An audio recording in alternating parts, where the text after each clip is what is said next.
지난 4월 기후정상회의에 이어 우리나라에서 열린 P4G 녹색미래 정상회의에서도 세계의 정상들은 지구온난화를 막기 위해 탄소 중립에 동참해야 한다는 데 뜻을 함께했습니다. 네, 하지만 문제는 기후위기의 주요 원인인 온실가스 배출이 지속해서 늘고 있다는 건데요. 오늘 날씨학개론에서는 늘어나는 온실가스가 지구온난화를 얼마나 가속화시키는지 알아보겠습니다. K웨더 반기성 센터장과 함께합니다. 어서 오십시오. 네, 안녕하세요. 네. 자, 사실 지난해 코로나19 초기에 공장 가동이 많이 멈추면서 지구가 깨끗해졌다, 탄소가 줄었다 이런 얘기 네. 많이 있었잖아요. 그런데 지금 다시 보니까 그렇지 않다면서요? 네, 그렇습니다. 코로나19에서 작년 전반기까지는 이산화탄소 배출이 줄어드는 건 맞아요. 네. 그러나 이제 후반기부터 경제 회복을 위한 산업체 재가동이 그 이전 수준보다 늘어나면서 결과적으로는 작년에도 이산화탄소 배출량이 늘어났죠. 세계적으로 온실가스에 대한 추적을 해오고 있는 미 해양대기청은 온실가스 오염이 2020년에 지구 온난화를 어떻게 증폭시켰는지 추적하는 보고서를 올해 5월 24일에 발표를 했습니다. 예. 미 해양대기청은 2020년에도 높은 온실가스 배출량으로 인해서 2020년에 지구 온난화가 악화되었다라고 밝혔는데요. 먼저 이제 미 해양대기청이 추적해서 만든 온실가스 지수가 AGGI입니다. 네.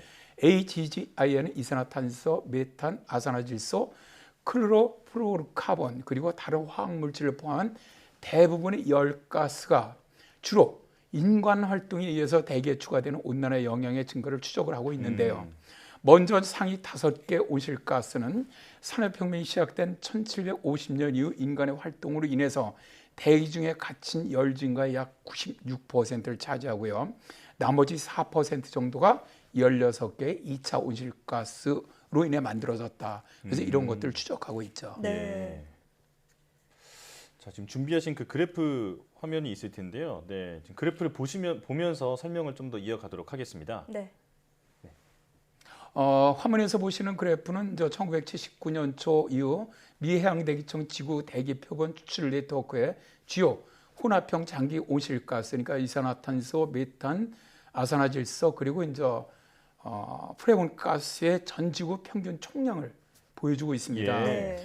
HGI 지수는 노아의 글로벌 온실가스 기준 네트워크로부터 매년 전 세계 사이트에 수집한 수천 개의 공기 샘플을 기반으로 하고 있는데요. 이러한 온실가스 및 기타 화학물질의 농도는 콜로라도 볼드에 있는 미 해양대기청의 글로벌 모니터링 연구소에서 샘플의 분석을 통해 결정됩니다. 예. 자, 이제 과학자들은 지난 1년 동안 인간의 활동으로 인해서 이러한 가스에 의해서 지구 시스템에 갇힌 여분의 열의 양과 시간이 지남에 따라 얼마나 변했는지 계산하게 된 것이죠. 네. 역시 환경 문제의 원인은 인간이었군요. 자, 앞서 그래프를 보니까 대표적인 온실가스라고 할 수 있는 이산화탄소나 아산화질소 그리고 메탄 그래프는 상승하고 있는데 그래도 프레온가스 배출은 좀 줄고 있어서 다행입니다. 네, 그렇습니다. 이제 프레온가스 같은 경우는 몬트리올 협정에 의해서 배출이 제한되면서 이제 2000년대 들어오면서 이제 줄어들고 있죠. 아까 그래프에서도 보시면 네. 다른 이산화탄소라든가 메탄이라든가 아산화질소는 계속 상승을 하고 있는데, 근데 이 소위 말해서 이제 프레온가스는 줄어들고 있는데 이제 예. 문제는 이런 주요한 온실가스라는 기후 변화가 계속 그래프에서 보신 것처럼 더 심각해진다고 과학자들은 보고 있는 것이죠. 예. 그런데 2020년에 특히 다른 물질에 비해서 많이 증가한 물질이 메탄입니다. 아, 예. 미 해양대기청은 전체적인 총 온실가스는 2020년에 약간 줄어들었어요. 이게 뭐냐면 플레온가스 때문에 그렇습니다. 네. 네. 근데 메탄 농도는 아주 급격히 증가했다고 밝혔습니다. 네. 2020년 대기 중 메탄 농도는 전년 대비 14.7 ppb 증가한 1892.3 ppb를 기록을 하면서 1983년 이후 가장 큰 증가폭을 보였는데요. 예. 메탄은 이산화탄소 다음으로 배출량이 많은 온실가스이지만 기후변화에는 28배 이산화탄소보다 더 큰 영향을 미치는 것으로 알려져 있죠. 메탄은 습지라든가 탄화수 매장지에서 자연적으로 발생하기도 하지만 주로 인간 활동으로 배출이 됩니다. 네. 메탄이 이산화탄소보다 훨씬 큰 영향을 주는데도 사실 잘 모르고 있었던 것 같은데요. 그렇다면 메탄은 왜 발생하는 건가요? 프랑스 기후환경과학연구소에 따르면은 메탄가스가 발생하는 원인 가운데 82%가 화석연료 사용과 축산업, 그러니까 인간 활동에서 배출된다는 것이죠. 예. 소와 양이라든가 되새김질을 하는 가축에서 나오는 경우가 약 30%, 네. 농업 활동이나 쓰레기 매립지에서 나오는 경우가 약 30% 정도, 화석연료를 채굴하고 사용하는 과정에서 22% 정도가 나옵니다. 이제 우리가 뭐 예전에 그 얘기를 좀 웃었지만 소방교에 세금을 매기는 방귀세를 매기는 맞아요. 나라가 있어요. 에스토니아. 네. 여기서 이제 목축을 제한하는 이유가 바로 이것 때문입니다. 예. 자, 이제 이번에 미 해양대기청 연구로 보면 2020년에 인간 활동에서 배출된 메탄은 줄어들었지만 습지 등 생물학적 공급원으로부터 발생하는 양이 늘어났고요. 대기의 메탄 자연분해 능력이 떨어졌다고 분석을 했는데요. 가장 대표적으로 메탄 분출 현상이 뭐였냐면은 고온 현상이 작년에 굉장히 심했어요. 북극권이. 그러니까 북극권 영구 동토층이 녹으면서 분출된 그런 메탄이라고 봅니다. 네. 참고로 영구 동토층에 저장돼 있는 탄소량은 최대 1조 6천억 톤으로 추정이 되는데 이것은 현재 대기 중 존재하는 탄소량보다 2배나 많은 양이기 때문에 기온 상승은 더 많은 양의 대목이므로 기후 위기를 증폭시킬 수 있다는 것이죠. 네. 자, 근데 더 큰 문제는 이제 대기 중에 배출된 온실가스가 바로 사라지지 않고 대기 중에 머물러 있다가 지구 온난화를 가져온다는 건데요. 네, 어떻게 보십니까? 네, 그렇죠. 이게 이제 그냥 바로 배출된 이산화탄소가 없어지는 게 괜찮은데 이산화탄소 같은 경우 대기에 배출된 후 약 50% 이상이 100년 이상 대기에 머물어요. 네. 그리고 다른 물질은 더 오래 남게 됩니다. 이제 네. 그러다 보니까 이미 우리가 배출한 온실가스로 인해서 우리가 지금부터 정말 온실가스 사용을 줄이더라도 상당히 오랜 기간 동안 영향을 받을 수밖에 없다는 것이죠. 미 해양대기청은 대기 중에서 분해되거나 외기로 배출되지 않고 남아있는 온실가스에 의해서 발생한 열을 초과열이라는 용어를 사용을 하는데요.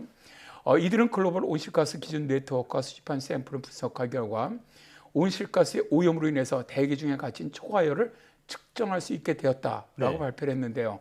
서로 다른 온실가스의 기여는 시간이 지나면서 진화를 해왔지만 인간이 모든 온실가스의 증가에 거의 100% 책임이 있다는 결론을 피할 수 없다라고 이번에 주장하고 있습니다. 그렇군요.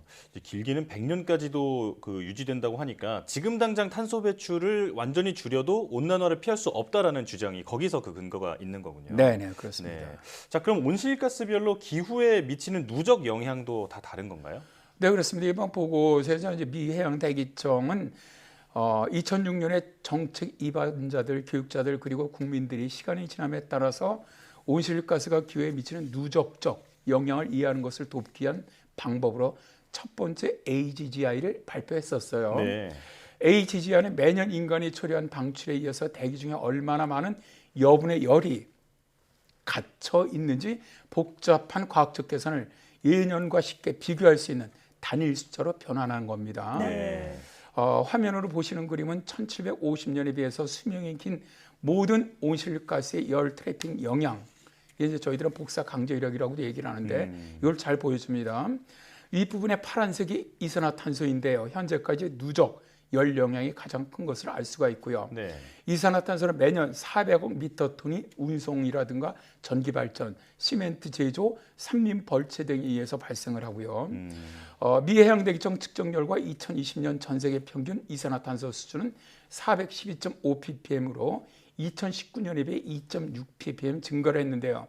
이것은 1980년 미 해양대기청의 측정치였던 338.9 ppm 이었던 이후 6번째로 큰 연간 증가율입니다. 네. 2020년의 증가폭은 사실 코로나로 인한 경기 침체가 아니었다면 사상 최대였을 것이다 라고 이제 미 해양대기청 과학자들은 말하고 있는데요.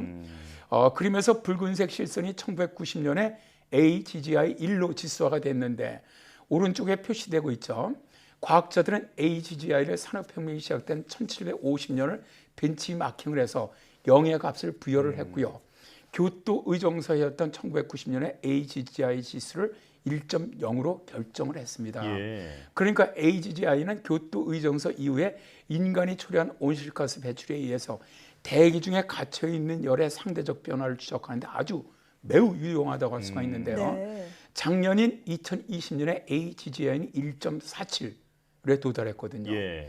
코로나 대유행으로 인한 경기 침체에도 불구하고 2019년에서 2020년까지의 변화는 예년과 비슷하게 상승을 했어요. 예. 그렇다면 코로나19의 경기 침체에서 벗어나기 위해서 올해는 뭐 총력을 전 세계가 지금 기울이고 있지 않습니까? 그렇죠. 네.